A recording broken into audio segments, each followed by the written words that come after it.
This is Africa International Network.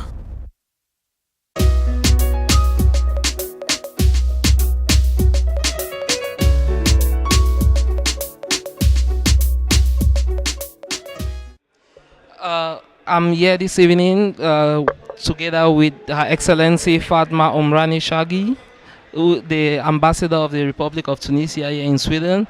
Thank you, Her Excellency, for taking time off to talk to us. What are your impressions after today's Day for African Unity? I'm cheerful, enthusiastic that it went so very well and that we had as much as we needed of thoughts, inspiration, and entertainment.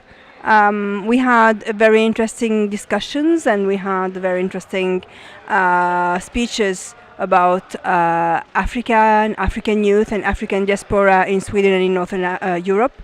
And we had very good entertainment, and actually what I liked very much is that this is all youth from our countries and from Sweden that are here in Sweden to show our culture. And this is really amazing that they have been able to join us. So I think it was for me a very good day.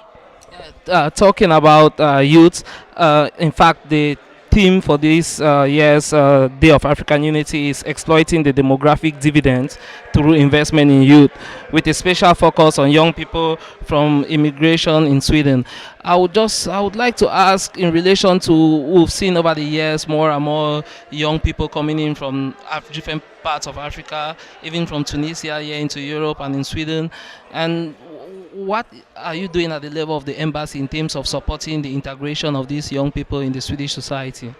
First of all, our role in the embassies is generally to take care of all their needs back home.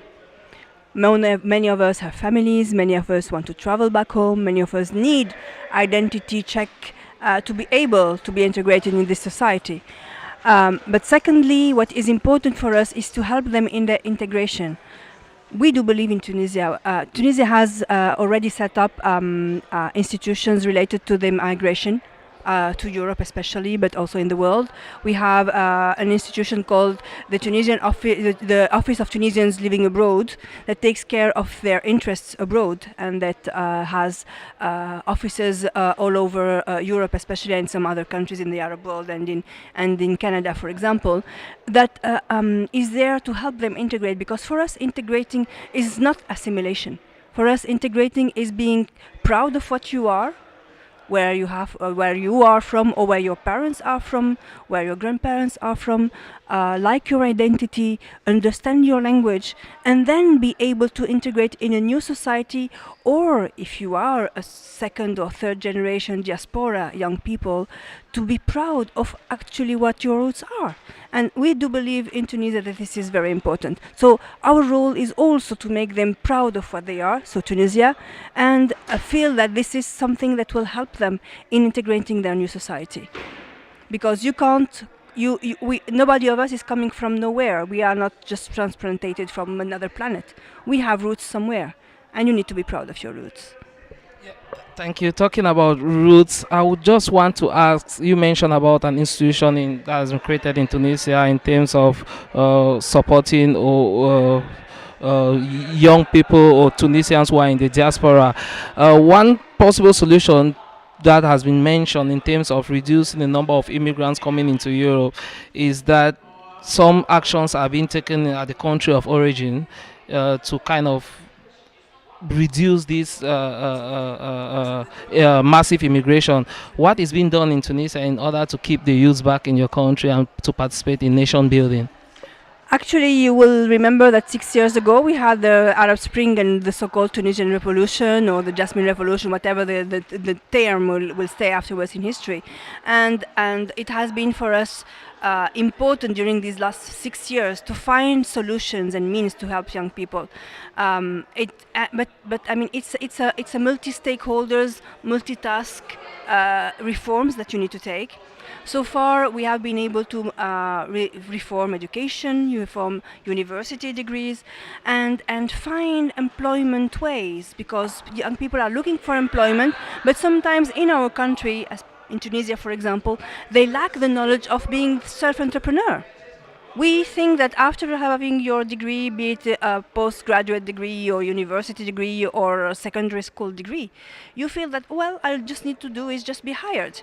I don't think about creating my own company. So now we are developing the tools. So we have several programs, so far three main programs that are helping in converting what you could have been studying something that is not useful on the job market. So you need to have new ways of looking at things, new knowledge. So these programs are being developed. You need to have a better relation with the labor employment offices.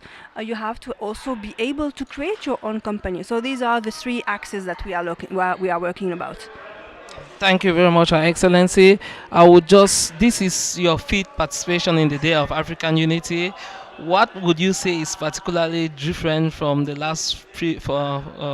the previous years? Well, I hope I cannot be the one that would judge, because I have been chairing the organizing committee. So I will look at what my colleagues and what others members of this audience and our guests have thought about it. But I think it was very good. I mean, we had this wonderful space, the museum. I think it went well. I think we had a good variety in entertainment and in guests. And if you compare it to last year, well, hopefully we are at least achieving the same standard that it was last year. Hopefully. After your 5 years here in Sweden already as the ambassador, what are your impressions about Sweden and living and working here in Sweden? Oh, Sweden.